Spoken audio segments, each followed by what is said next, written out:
Olá, pessoal, tudo bem? Voltamos agora com a aula de Sociologia.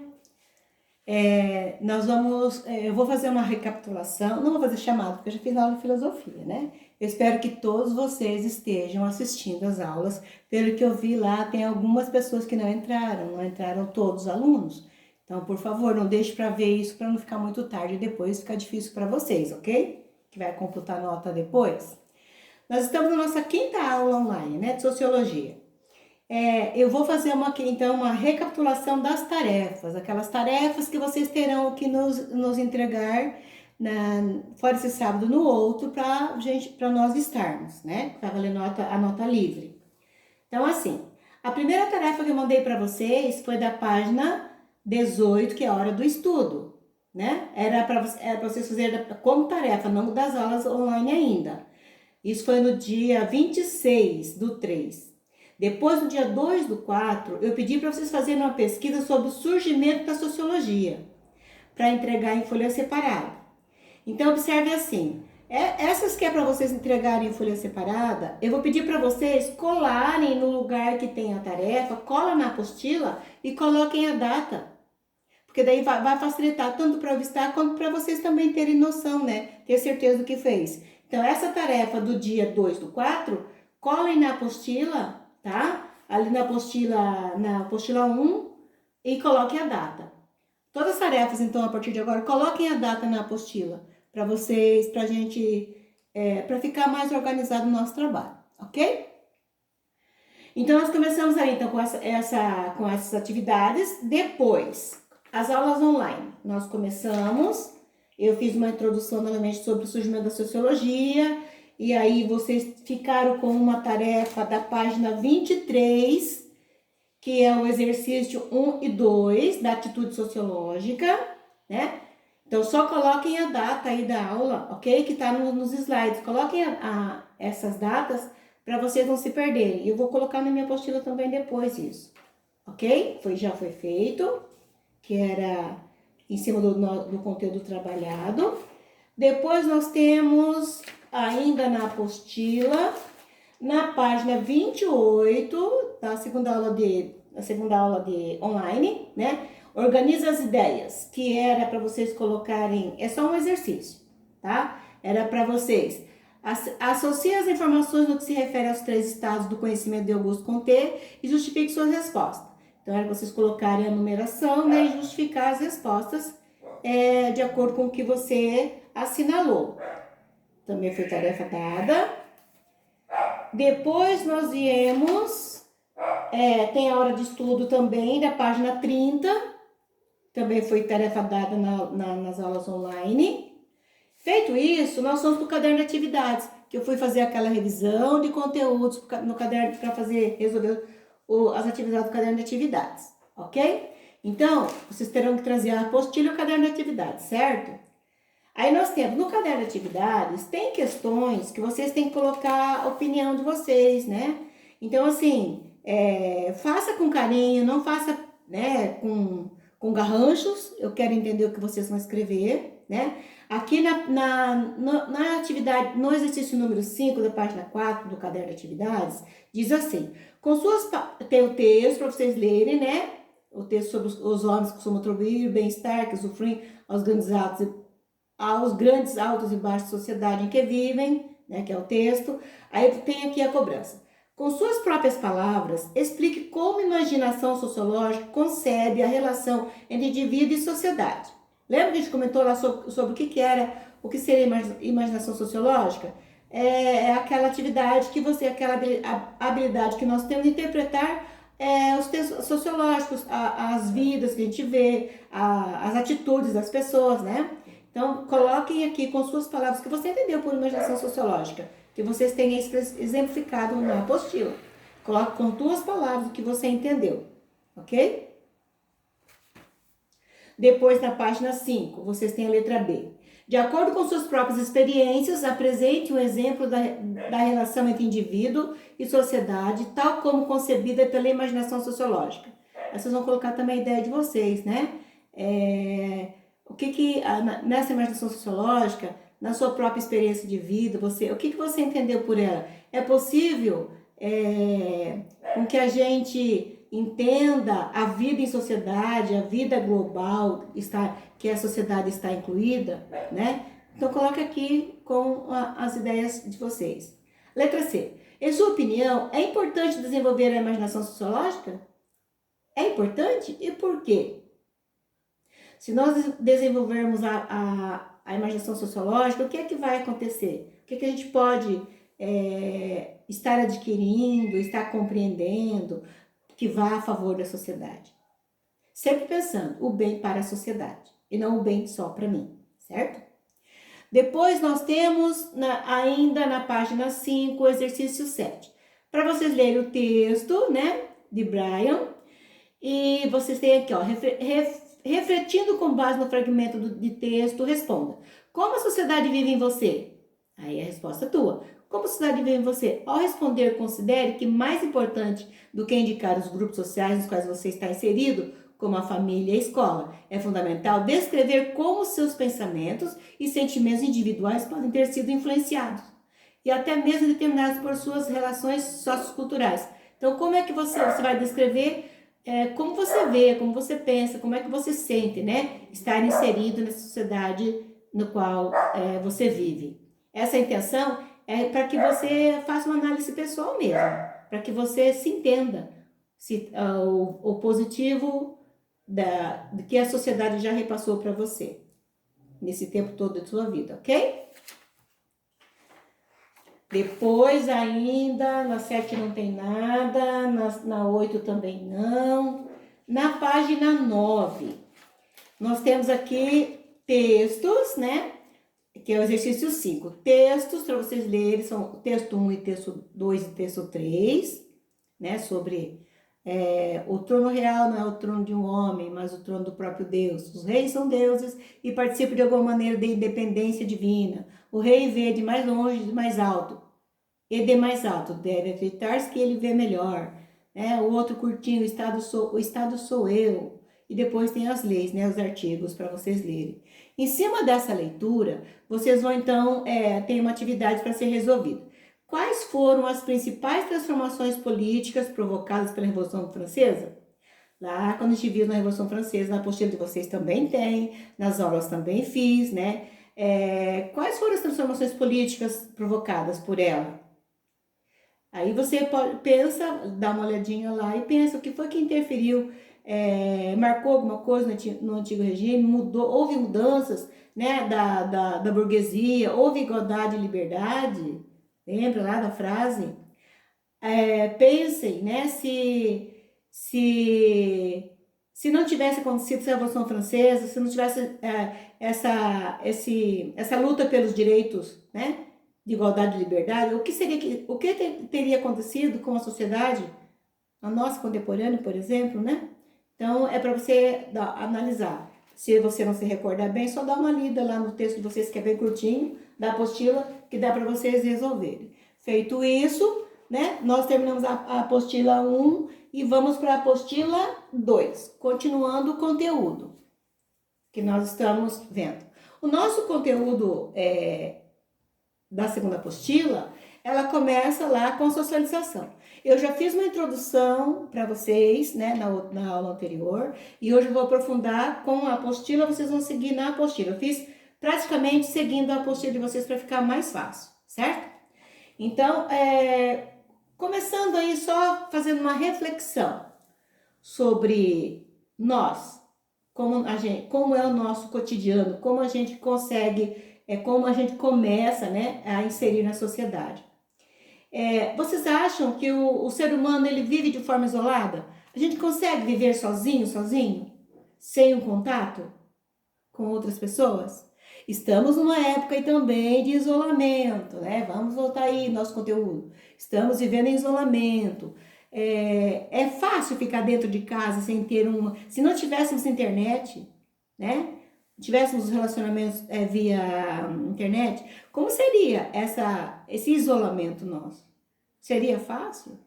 Já dá pra gente pesar bem, né? É fácil viver sozinho, isolado? Vocês perceberam que viver em sociedade é nossa, é natureza, é natural do ser humano. Nós não conseguimos, nós não somos seres vivos para viver sozinhos. Nós temos uma grande característica cultural que vem lá de longe, né? Vem das outras gerações e a gente não consegue viver sozinho, né? Se você começa a viver sozinho, na verdade, é feito questionamentos até que você está com depressão, está depressivo, quem vive sozinho tem, de repente, uma necessidade especial de atendimento. Então, o ser humano não foi feito para viver sozinho, né?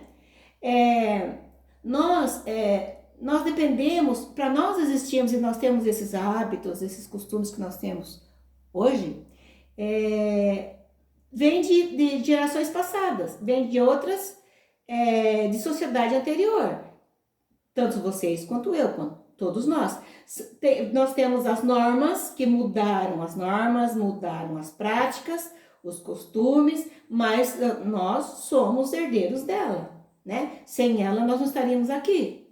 A gente acaba, nem pensa, né, em coisas que as pessoas vão nos passando, nos ensinando, a gente vai fazendo automático, né? Às vezes por imitação.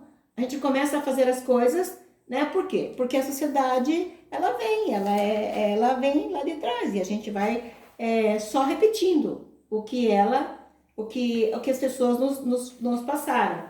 E vamos mudando, é claro. Mudamos comportamentos, mudamos modo de vestir, mudamos a alimentação, a forma de comunicação, né? Os lazeres, existe muita mudança.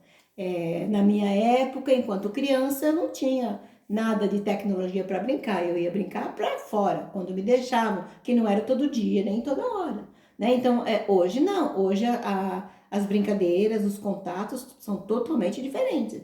Eu vejo hoje pelas minhas netas, meu Deus, é muito diferente. Então, o ser humano, ele vem em desenvolvimento e a gente vem em mudança constantemente, graças à sociedade que já veio nos passando para cá, de lá, né, dos antepassados. E aí nós vamos ser, vocês vão ser, e nós vamos ser antepassados para as próximas gerações. E assim vai, sucessivamente vai, o homem vai seguindo, né, a vida segue. Bom, aí, vamos aqui então, eu vou lá na apostila de vocês, na página 4. Socialização, o indivíduo em sociedade. Então, vocês têm aí no ponto de partida, como a gente sempre faz, uma produção de texto, lembra? Que você vai colocar tudo aquilo que você já sabe para que eu dê continuidade no conteúdo. Aqui nós temos também, eu vou pedir para vocês fazerem também folha separada, colocar a data e cola em cima dessa página da apostila. Quando eu for vistar, eu já sei que está aqui, ok? Coloque a data e cole aqui em cima. Primeiro, você já se questionou sobre o que é necessário para viver em sociedade? Você já parou para pensar? O que a gente precisa para vivermos em sociedade? Ideia sua? Não posso falar? Pensando você. Seria possível uma pessoa ao nascer sobreviver e crescer distante do convívio com outros indivíduos? Seria possível? Uma pessoa nasce, né? E aí deixamos ela num determinado lugar, ela vai sobreviver de como? Ela vai crescer? Ela vai sem convívio com ninguém? Ela vai existir? O que vai acontecer com o ser humano?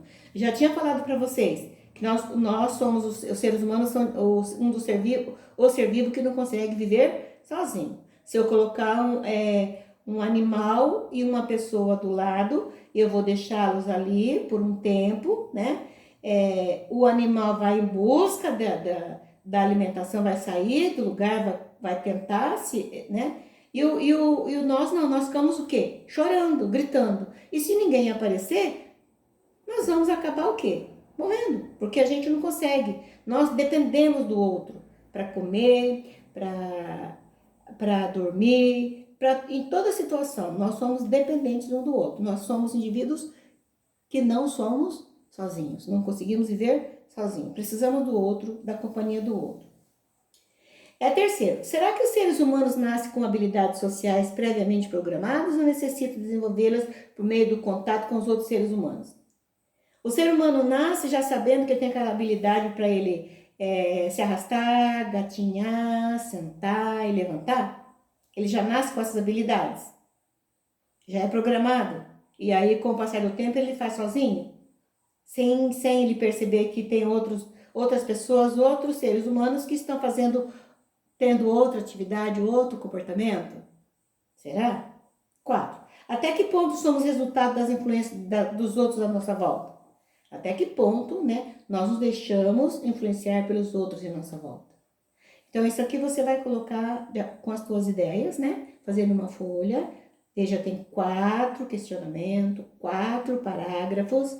E colhem aqui com a data em cima dessa folha para quando eu for vistar, já está fácil, ok? Facilitar o nosso trabalho.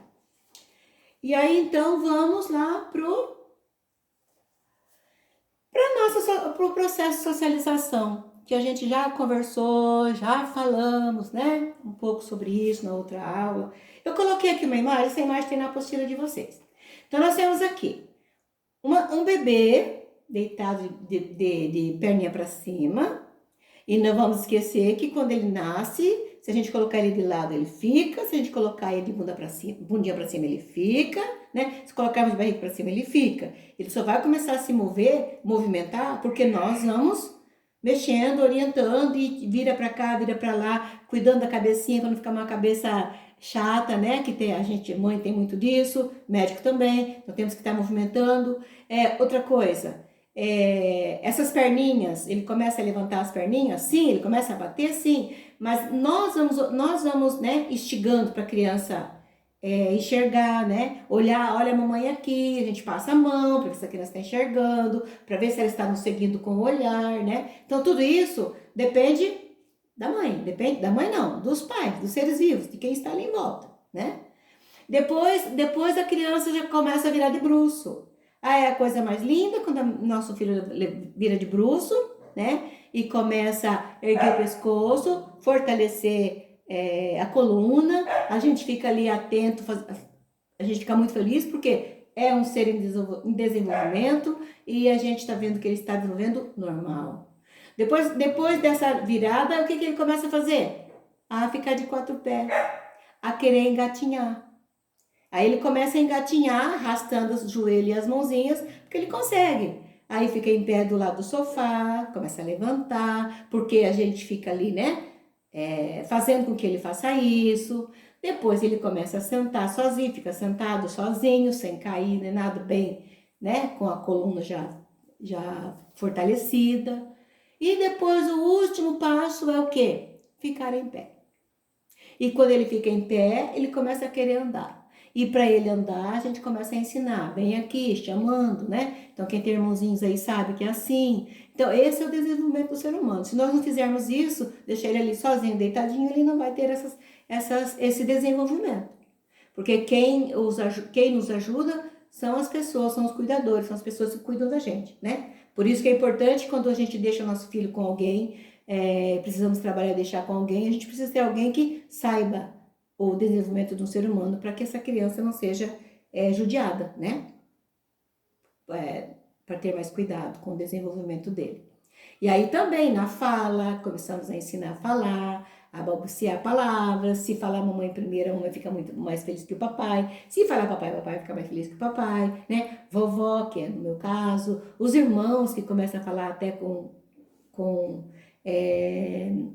abreviação do nome, né? Para a criança. Então, tudo isso o quê? Porque nós ensinamos. Sozinhos nós não aprenderíamos, né? Aí vamos lá ainda. Existe criança selvagem? Na apostila de vocês tem um textinho. E esse texto é que eu coloquei aqui pra gente analisar. Existem crianças selvagens? Provavelmente você deve ter ouvido relatos de crianças que foram privadas do convívio social, distantes do contato com outros seres humanos e até mesmo sobrevivendo em florestas. Tais relatos que já foram transformados em lenda, tal como Rômulo e Remo, vocês viram aí histórias, ou mesmo em filmes como Mowgli, O Menino Lobo e Tarzan. E tem muitos casos que a gente sabe de pais no exterior mesmo, que teve uma família que as meninas cresceram fechadas, sem o convívio social, né? Depois o pai acabou sendo preso e parece que já faleceu. Mas assim, há casos e casos, né, de crianças que foram privados do convívio social. que aí não sabe conversar, não sabe se expressar, não tem interpretação, porque ele ficou isolado. Durante a década de 1920, na Índia, duas meninas foram encontradas na floresta por missionários britânicos. Na época, Amala e Kamala, se falássemos Amala e Kamala, ficaria melhor, né? Tinham, respectivamente, 1 ano e meio e 8 anos de idade. Então, a mais nova, 1 ano e meio, e a outra, 8 anos de idade. Ao serem privadas, ainda na infância, do convívio com outros seres humanos, não conseguiram, posteriormente, interagir com outras pessoas. Apesar de terem a capacidade biológica de desenvolver habilidades características de uma criança da mesma idade, a Mala faleceu 1 ano depois de ser encontrada.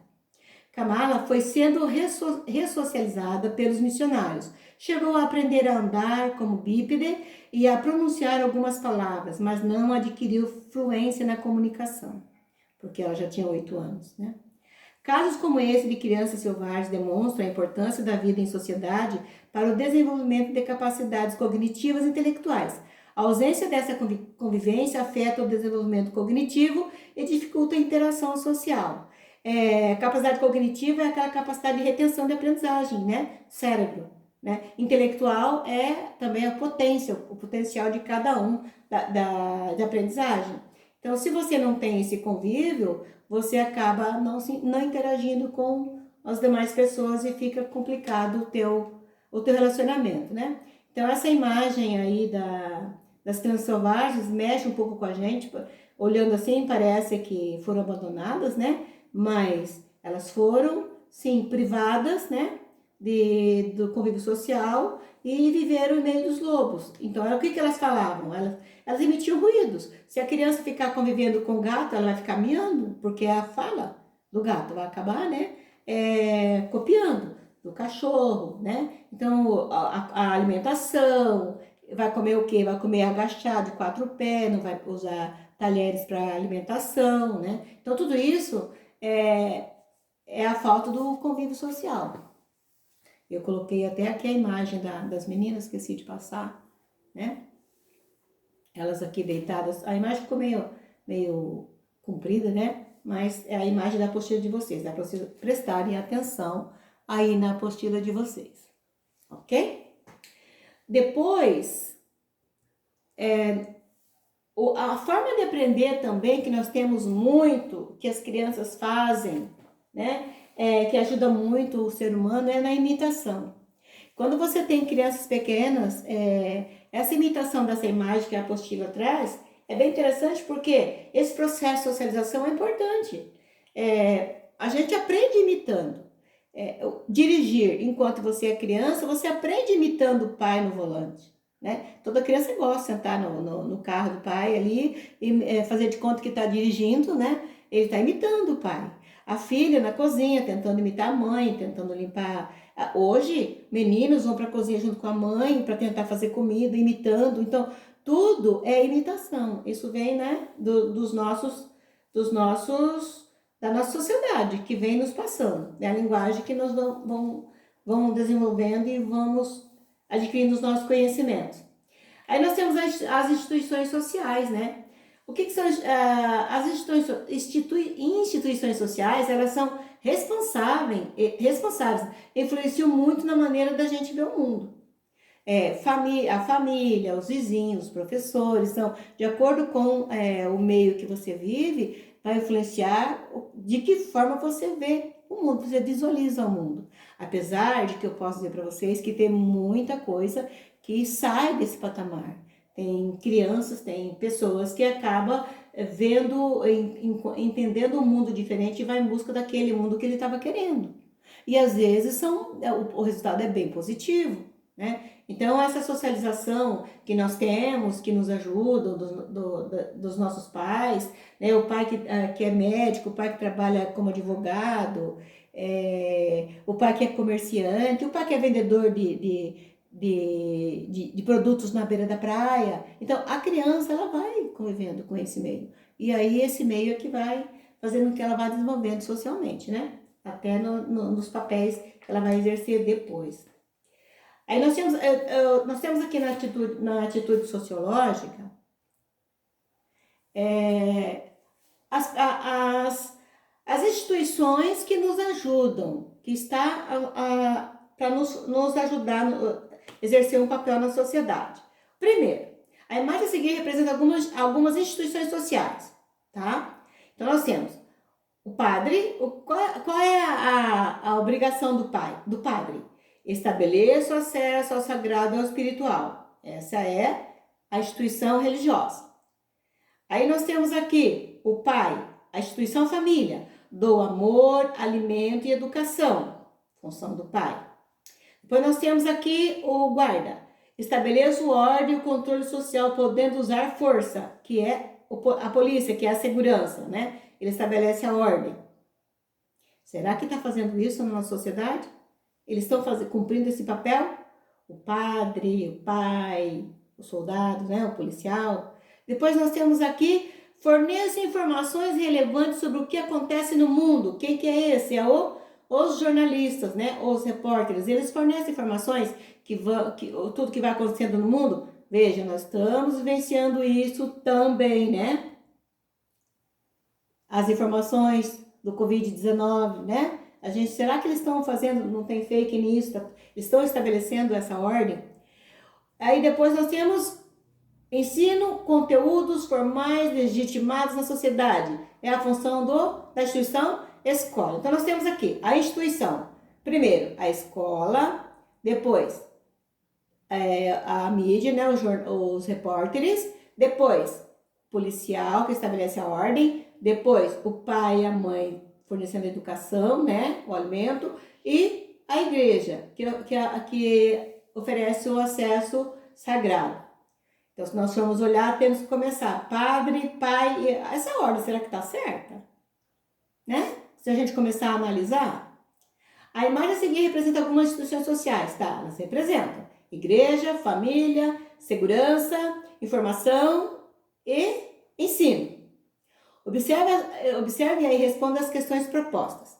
Como esse ideal de organização social se adapta à realidade brasileira? Como é que ela se adapta à nossa realidade? Cada instituição está fornecendo, cumprindo o seu papel?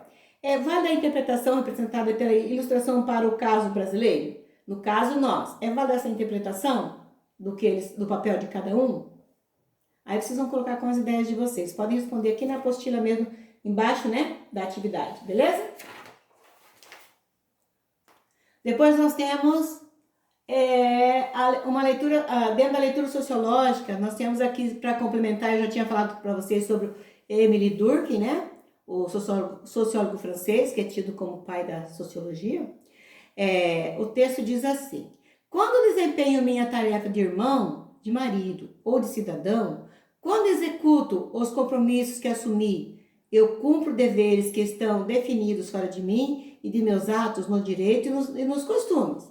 Ainda que eles estejam de acordo com os meus sentimentos próprios e que eu sinta interiormente a realidade deles, esta não deixa de ser objetiva, pois não fui eu que os fiz, mas eu recebi pela educação. Então, tudo isso, né, essa lista de afazeres, como ele diz, ela não é objetiva, porque não fui eu quem fiz, eu recebi, né? A sociedade me passou, a família, a igreja, a escola, né? Executo os compromissos que assumi, cumpro os deveres que estão definidos fora de mim e de meus atos, no direito e dos costumes. Então, pensando sempre assim, são o quê? São informações, são educação, são conhecimentos, são atitudes que nos foram passados. Para Durkheim, o termo educação não se refere apenas à assimilação de conhecimentos formais realizados por meio da instituição escolar. A educação tem um aspecto mais abrangente, incluindo a assimilação de hábitos, normas de conduta, formas de agir, de pensar e de sentir, inseridos desde a infância até o final da vida adulta. Então, assim, é uma preocupação nossa na escola constante, né? Para fazer com que vocês cumpram normas de conduta, né? Formas de agir educadamente, de pensar, de sentir, porque nós estamos aqui para ajudá-los a ser um cidadão de bem, Se você vai analisar, você vai fazer suas escolhas, você vai fazer. Mas nossa obrigação é passar todo esse conhecimento, isso para vocês. Aí nós temos aqui a atitude sociológica. Essa atitude sociológica, vocês vão fazer como tarefa, ok? Carta de um chefe indígena aos homens brancos. Vocês vão ler esse texto e depois vocês vão responder a questão. Qual é o modelo de educação ideal defendido pelo chefe indígena? Depois que lerem, interpretem qual é o modelo de educação que ele defende. Compare as diferentes formas de educação conforme a sociedade que estão inseridas. Então, compare, né, com as formas de educação da sociedade que estão inseridas. Então, essa é a tarefa de vocês. Ok? Bem, espero que vocês cumpram esses papéis de vocês, que não deixem ficar as coisas atrasadas. Já façam logo após vocês receberem essa aula para não acumular, porque se você assiste a aula e já vai fazendo, vai ficar mais fácil o teu entendimento e para você não ficar com tarefas acumuladas, ok? Então, por hoje é só. Bom descanso. Primeiro ano já gravei a outra, agora estou gravando essa. Aí eu coloquei ainda na página 4 a tarefa, né, que já expliquei. Na página 7 e 8 também já acabei de explicar, que é para vocês fazerem. Ok? Então, até a próxima. Beijo para todos.